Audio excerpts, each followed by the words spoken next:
All right, so we are going to talk about the American Pageant, Chapter 25. I told y'all we're going to try to move very quickly through this because I feel like we were behind. So we're going to try to get through period 6 very, very quickly. All right, so this is Chapter 25, A Push Review. I'm going to play the video and I'm going to stop it at certain points to talk to you about certain things, but for the most part, we'll just watch through this video.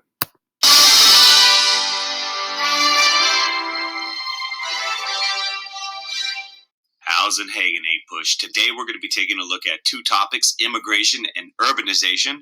America moved to the city. If you're reading any 8 Push book and you're studying the periods 1865 to 1900, we got you covered. All right, so first of all, keep in mind, this is the time period following Civil War.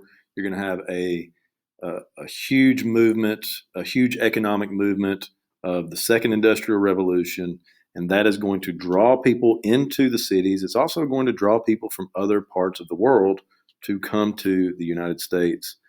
People in the United States are going to move out of agricultural areas, rural areas, and move to the cities. So that's going to cause a lot of problems that a lot of these cities aren't ready for.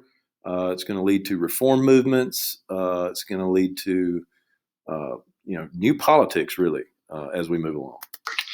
And really a key idea of this time period is the growth of cities. There's a huge increase in urbanization, and you could see that on the map.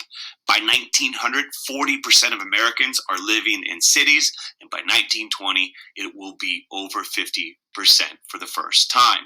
And it's really economic opportunities in industrial jobs that are bringing people to the cities. And there's a couple of things going on here. One, you have a mass immigration from abroad. People are coming mainly from Europe, but also from Asia. You also have internal migration. People are leaving rural areas and heading to urban areas. And you also have certain groups, especially African Americans from the 1890s all the way up to World War I, which are heading north into cities such as Chicago and New York. And there's a couple of things going on. So you have both international and internal migrations, as I just mentioned, and new technology is allowing this growth to take place.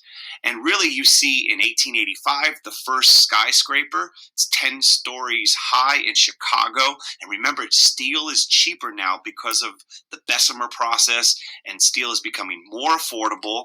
You have the electric streetcars, which is allowing people to move across large distances in the city, so you don't have to live in the city center.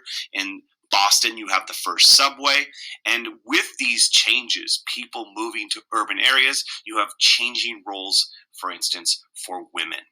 They're taking on new jobs. Some of that new technology of the Industrial Revolution, typewriters, telephones, are creating new economic opportunities, which is also increasing a sense of independence for some women.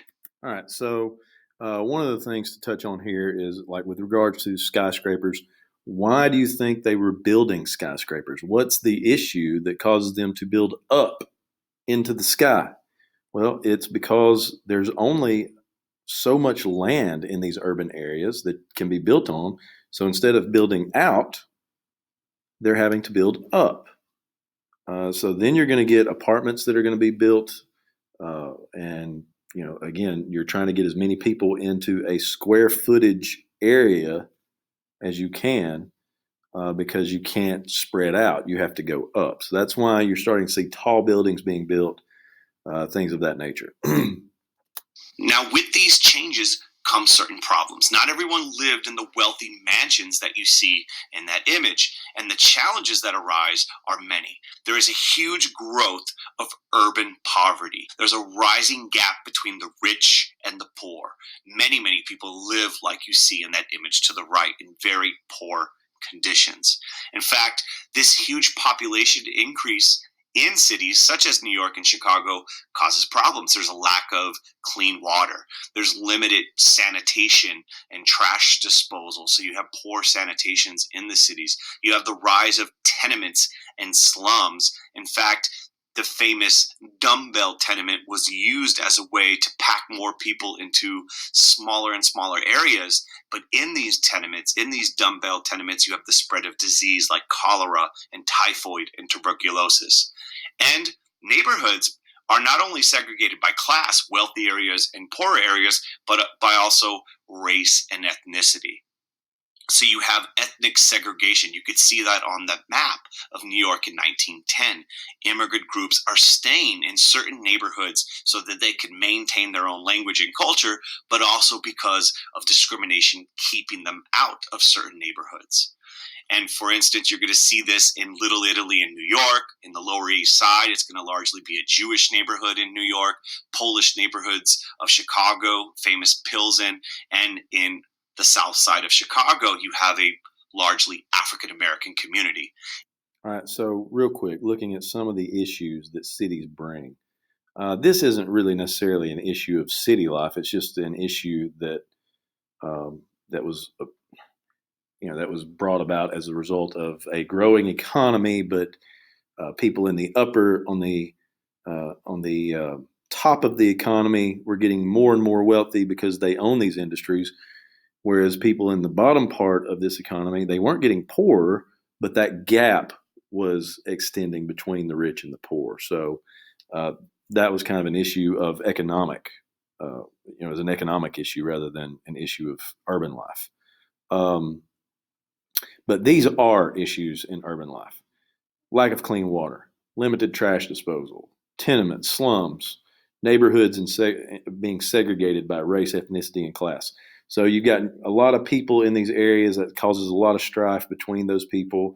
A lot of people also puts a lot of strain on the infrastructure of that area, whether it be sewers or water, drinking water, things of that nature. All that stuff becomes um, more difficult to manage for those areas because you have so many more people that are partaking of those services. Even though there's no Jim Crow laws in the North, there still is unofficial discrimination in the North, and African Americans find themselves stuck in certain neighborhoods at this time.